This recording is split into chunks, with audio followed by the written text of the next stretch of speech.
What's up, guys? Welcome back to another film session breakdown presented to you by Scott Vigner Injury Law Firm and powered by 4D Energy. Once again, the Pelicans lose to the Brooklyn Nets, have lost 8 out of their last 9, and once again have failed in crunch time. So we're going to break down every single possession from 3 minutes on and kind of break down what the Pelicans were looking at and kind of get a couple of answers here of what they're trying to do and what their MO is down the stretch, because I don't know if they have one.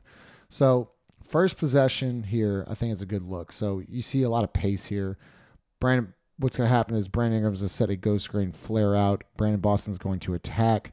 He's going to get 2 on the basketball and throw it to Brandon Ingram for an open 3, in which I think is a good look. So as you see, Brandon, nice job here. Bam, we got 2 on the ball. Boston picks it up, quick decision. Brandon catches. Left, right, just misses it. You live with that shot, though. I don't hate that shot at all. Okay. So if we get to the second possession, here's my problem. Willie Green's calling some type of set here, chest with a high hand. Okay. The problem here is, look at Brandon Ingram walking. Javonte Green kind of jogging. We don't get set until about 15, 14, 13 seconds left we get into our action. Yves Missy, and this is going to be a common thing, has his hands on his knees the entire time. So we get Javonte Green step-up screen. I guess they're trying to get a switch. Yeah, this isn't a screen. The left arm extended is not a screen. I don't know what that is really. It's not a screen though. So they don't get the switch. So they were trying to get a switch. They don't get the switch. So they fail there. Okay, so now you'll see Javonte Green here post up the top of the key. One thing that's a major problem. Hands on our knees, hands on our knees. Standing. So we flip it to Javonte Green, who posts up. Okay, now there's 7 seconds left. Brandon Ingram catches and sweeps. Fumbles it. We're going to attack. So this is my problem here with Yves Missy standing right here. It now brings another defender to where Brandon Ingram is. So now Brandon Ingram is seeing 2 defenders, so he can't drive this way because he has no lane because Yves Missy man is waiting for him. So we can't drive it. We got to pivot. We got to go back this way. Now there's 3 seconds left. You got 2 dudes standing right next to each other. Boston's trying to slot cut, and Trey Murphy's right here. The spacing of this is just atrocious. So what does Brandon Ingram do? He has to try to make a play, fade away, falls short. Okay.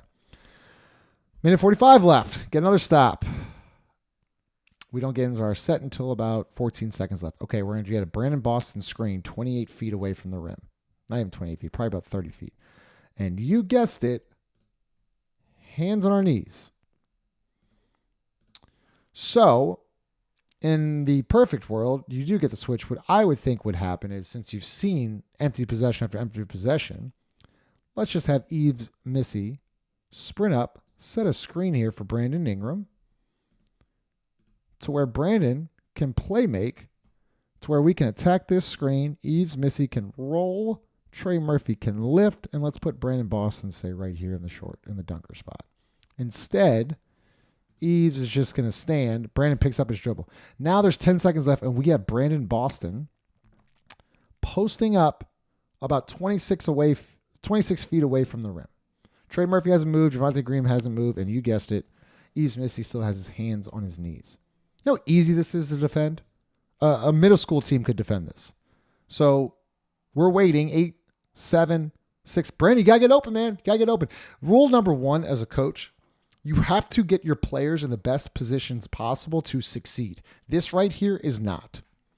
It simply isn't. Brandon Ingram posting up with 6 seconds left, 5 seconds left. He catches the basketball with his back turned to the rim. What do you expect him to do? Hey, Brandon, go make a play and save my ass. Here comes the double. Really smart by Brooklyn. Let's get it out of this guy's hands. There's 3 seconds left. He's 26 feet away from the rim. Let's just go double. And Cam Johnson on the weak side can guard 2. So Brandon actually makes an incredible pass. Skips it with his left hand. Pump fake. 1 dribble. 3. We miss. Brooklyn scores. Okay, you've seen the last 3 possessions. You've seen them all. Empty possession after empty possession. I'm not like a math major, but there's 24 seconds per every possession on a shot clock. There's a minute 10 left. You have about 2 or 3 possessions left in this game. Call a timeout. Just call a timeout. advance the ball, regroup the guys, get your best set, and go from there. Instead, no timeout. No timeout's called. Brandon's kind of like, I'm jogging. Brandon Boston doesn't know where to go. You guessed it. Yeah. He's Missy. Hands on the knees. Right? Again. No action. Trey Murphy dribbled 31 times. I don't know what you want him to do here, but we're going to get a screen and a switch. Dribble. No movement. Hey, we're still, there's 4.8 seconds left. Yves Missy still has his hands on it. Like, he's literally, like, doing nothing. He's doing nothing. He's not even making himself a threat. His hands are on his knees. Dribble. Brandon Ingram's standing. Dribble. Lose it. Fade away. Brandon Ingram is clearly the best player on the floor here. Right here. When he ends up 28 feet away from the rim, it's a coaching problem. Once again, as I said earlier, you have to put your players in positions to succeed. Having Brandon Ingram 28 feet away from the rim, catching the basketball with his back turned back at half court with 4 seconds left. This is not coaching. This is terrible. How about just a simple up screen for Brandon Ingram and involve Missy and Brandon Ingram in a pick and roll?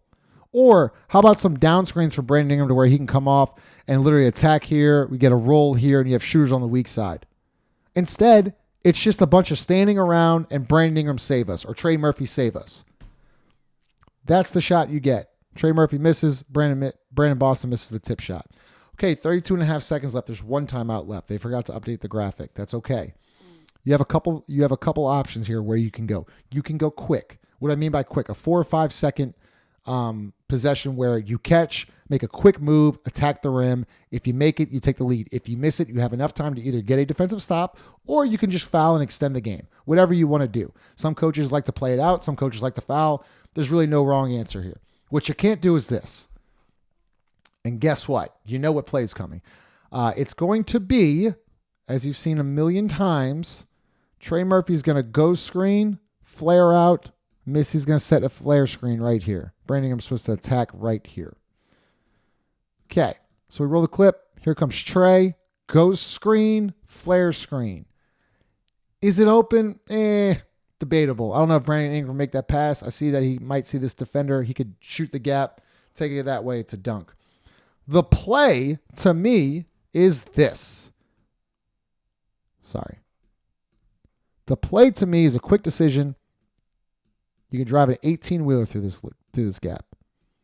One dribble, quick move, go. What's going to happen here is Schroeder's going to stunt and recover. You're going to have an entire lane to make a move. If Cam Thomas comes over, Javonte Green can cut. You have a layup right there. Instead, you take this extra dribble there. Now, their big is where? He's going to drop and take the lane because Missy's rolling. So now that's over. So now what can happen is Schroeder can stunt and recover, do his job.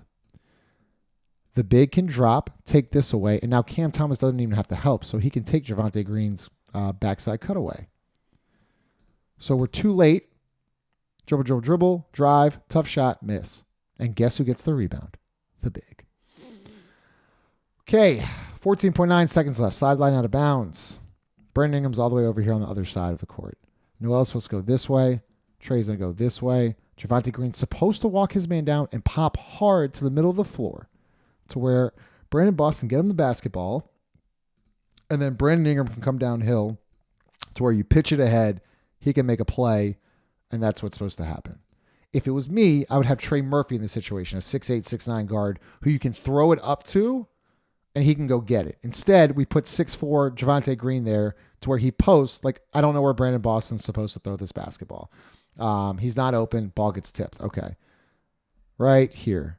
Do you see this small white coach right here? I'll circle him for you. He's calling this guy right here. Watch what he does. He now knows the play. Hey, he's coming this way. He's coming that way. Brandon Ingram's coming downhill. He's coming downhill. Look at right here. He's got him. Brandon Ingram's coming downhill. They know the play. Okay, once again, Noel's going left corner. Trey Murphy's going right corner. Javonte Green, post up. Okay. So what's going to happen here is the flat screen. Brandon's going to attack. He does a great job, gets 2 on the ball, kicks out to Javonte Green. My problem is it goes back to the same thing. You put your best players in positions to succeed. Why is this not Trey Murphy? Why is Trey Murphy standing in the corner? Trey Murphy is your best 3-point shooter. Let him set the screen. Let the defense make the decision. Because now, if this is Trey Murphy, he would set the screen, Brandon would come off, and the defenders would have to make a choice. If we double him, Trey Murphy's wide open for a game-winning 3. If we don't, we have Brandon Ingram downhill to the rim. Instead, they now double. Trey Murphy's guarded. Javonte Green passes up, and the Brooklyn Nets live with it. And guess what? Javonte Green misses it. And that's your game. It's all about putting the best players in position to succeed. Once again, number 25 needs to be right here. You set the screen. His defender would have to make a decision. If I double him, we're fucked because Trey Murphy's going to shoot a 3. If I don't double him, Brandon Ingram's going to have a freaking wide open lane to drive and make a play. If the corner guy helps off Javonte Green, then he can shoot the corner 3. If he doesn't help off Javonte Green, which they haven't done the whole damn game, Brandon Ingram's one-on-one downhill with momentum to the rim.